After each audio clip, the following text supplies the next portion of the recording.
Breaking tonight, President Biden speaking to the country just a short time ago, saying he's convinced Vladimir Putin has made the decision to invade Ukraine and that he believes Ukraine's capital, Kyiv, will be targeted.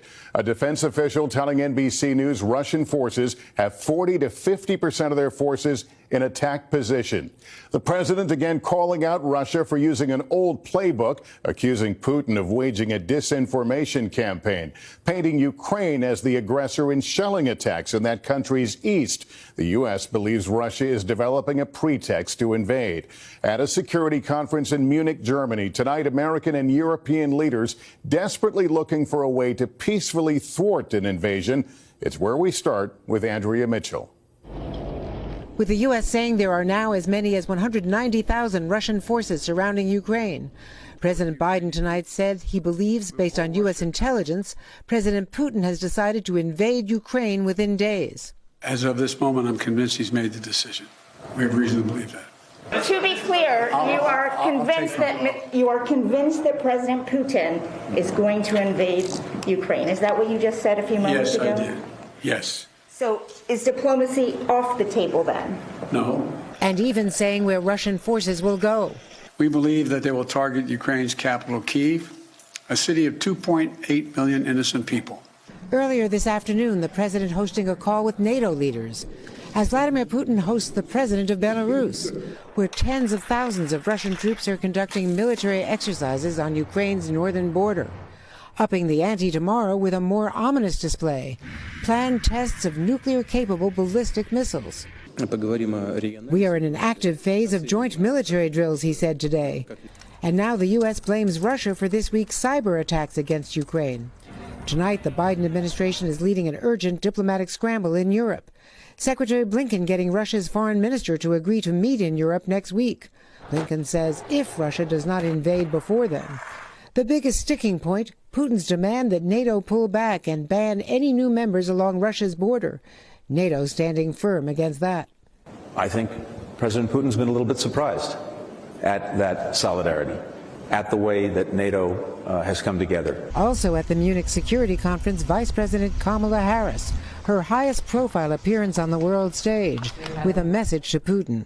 We are also committed, if Russia takes aggressive action, to ensuring there will be severe consequence. Andrea, now there are concerns about Ukrainian President Zelensky's plan to travel to Munich tomorrow. Exactly right. NBC News is reporting the administration has warned him it's risky to leave his country right now. Zelensky's spokesman tells us they'll make a last-minute decision tomorrow. Former officials tell me if he flies to Munich, he may not be able to safely fly home. Lester? Andrea Mitchell in Munich tonight. Thank you. Russian President Putin insisting he has no plans to invade Ukraine, but there are fears pro-Russia groups there are trying to provoke a war. Richard Engel is in Ukraine.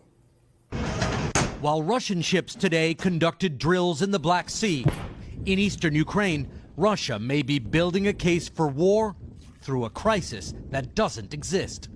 Today, Russian-backed separatists there on sympathetic social media channels put out a barrage of images appearing to show people bracing to be attacked by the Ukrainian military. An orphanage being evacuated. Air raid sirens tested. And this supposed car bomb. No casualties. Ukraine said it was staged. One of the separatist leaders called for people to flee to Russia, women, children, and the elderly first, because he claimed the Ukrainian army is about to launch an all-out war. It defies basic logic to believe the Ukrainians would choose this moment, with well over 150,000 troops arrayed on its borders, to escalate a year-long conflict. Instead, Ukraine accuses the separatists, who are armed and led by the Kremlin, of firing on Ukrainian territory in an attempt to bait the Ukrainian army into a response. The separatists control an enclave about the size of New Jersey in eastern Ukraine on the Russian border. The people here, nearly 2 million, use the Russian ruble, speak Russian, and hundreds of thousands have Russian passports. Tonight, Ukrainian officials accuse Russia of using these separatists to create a fabricated pretext for an invasion. Ukrainian intelligence officials tonight warn that Russia is planning more provocations and has even planted bombs in separatist areas in order to blame Ukraine for for casualties.